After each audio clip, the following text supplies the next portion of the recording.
most ranges allow you to do, and real training. And with the laser in your house, you can see the laser dot hit where your bullet would hit, but you can train with it. You can practice moving, and you can put a blindfold on and pretend it's dark and move and practice in that way while pulling the trigger and see what you're going to do, how movement really affects your point of impact. The key word is practice. Do all the things that we've talked about. Go to the range. Take some personal, training from a firearms expert. You cannot have too much training. You cannot have too much practice. And at the same time, I would almost feel like a hypocrite if I didn't say this. I've got laser trainer. I use it.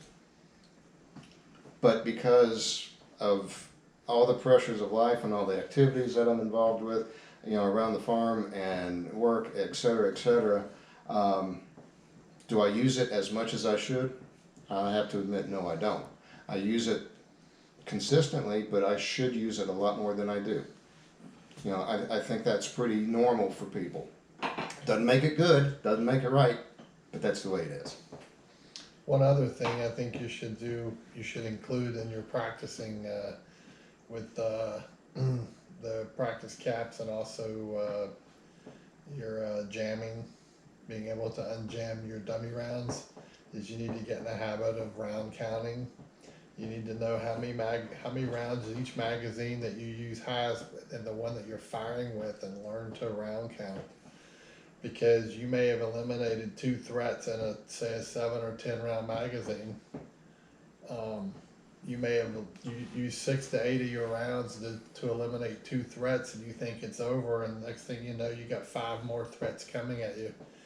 If you haven't round counted, you may have 1 or 2 rounds left in that magazine, and get ready to defend yourself and your family, when actually you should have reloaded, dropped that mag out and put another one in to make sure you got enough rounds to put you in the best position to defend yourself and your family.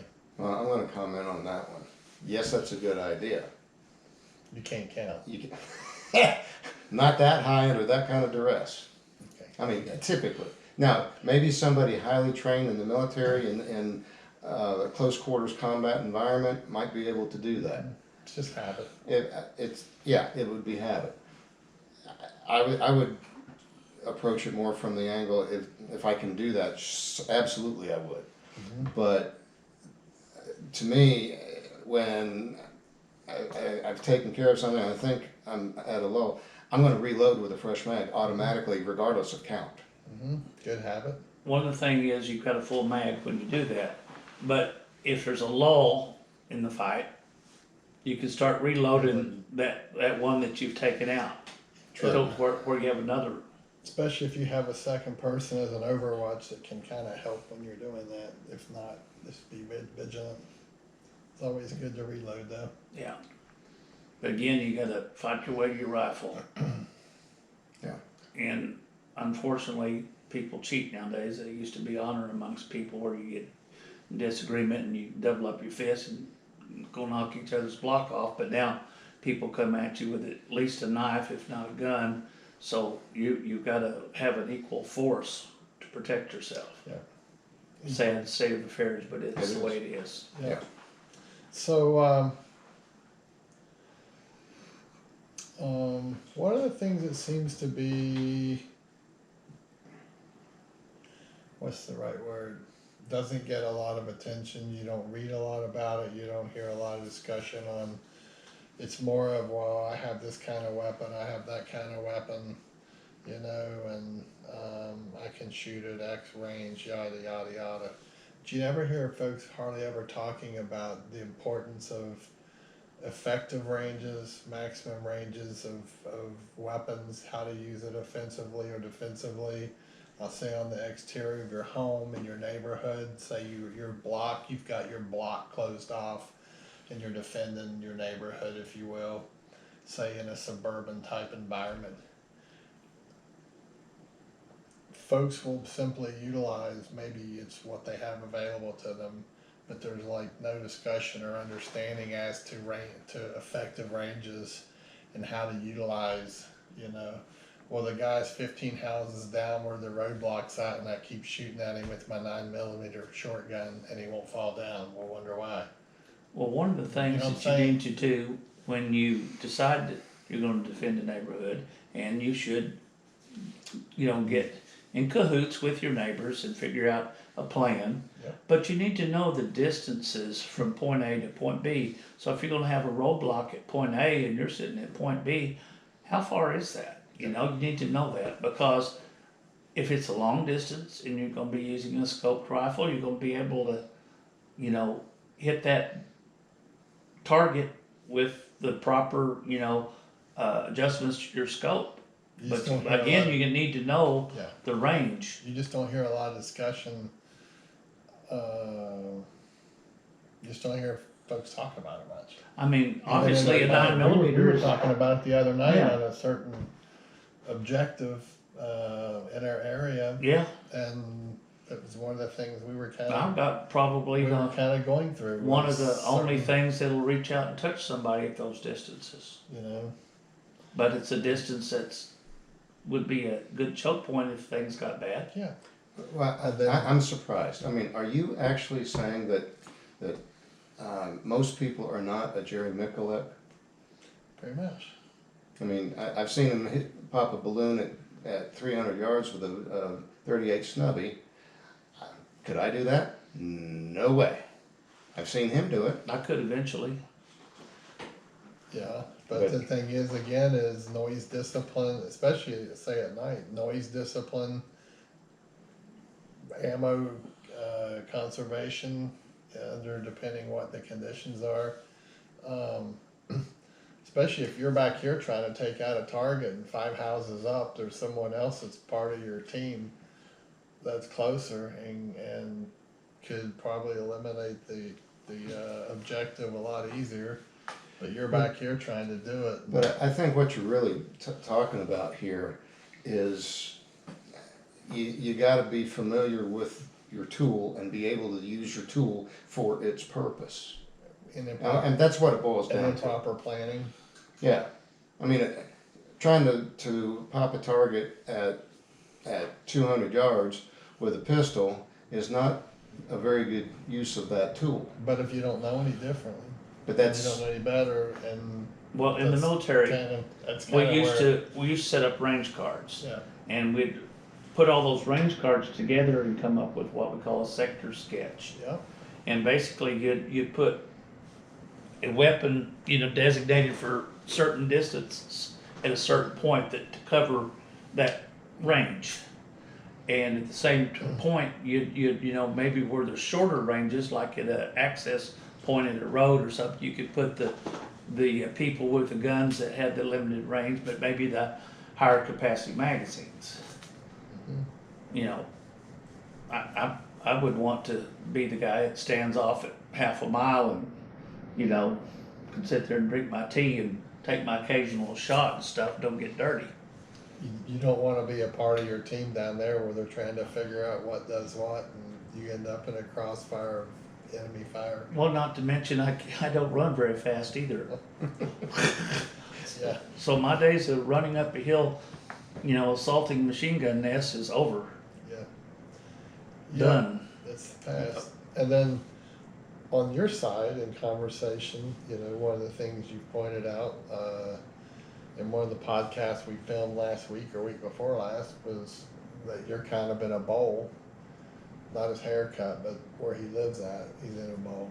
I used to have a haircut like that too, by the way. Mullet, Bowl cut, everything that sticks out under your bowl, you cut off. My wife still laughs at my elementary pictures, the bowl cut. But it was talking about, I'm down in the hollow. yeah, maximum ranges again, what type weapon can you, peacetime per se. If things get bad, it would matter then too, because if they're part of your team that's kind of watching your neighborhood or the countryside, you don't want your rounds flying very much further than your objective and potentially taking out one of your team members or family members or, Right. so, that's an important factor as well. Yeah. Oh, you want me to expand on that? Sure. Sure. You wanna sing? Well, in my application, like I said, I am in a holla, and from the house, just about any direction that I would be shooting, I'm shooting uphill. And if I would miss, and that bullet keeps on going, if I'm shooting, a higher powered rifle, I have no idea how far that bullet's going to travel or where it's going to go. I have no idea. And in peacetime, that could be a very important factor liability-wise for me. So, in my application, I have chosen to go more with the 9mm carbine rifles as opposed to AR-556 because of the potential travel of the bullet. And my effective shooting ranges with what I need to do on my property. And since the 9mm pistol caliber has the force of a .357 Magnum when it exits the end of a 16-inch carbine barrel, you've got a lot more oomph than I would have just coming out of a pistol, which helps quite a bit. Another factor that may not be a factor to some people, my 9mm carbine is much easier on the ears than my 5.56 is. Now, under peaceful conditions, I always have ear protection on, but in non-peaceful conditions, I might not have ear protection on, and that could make a difference to me.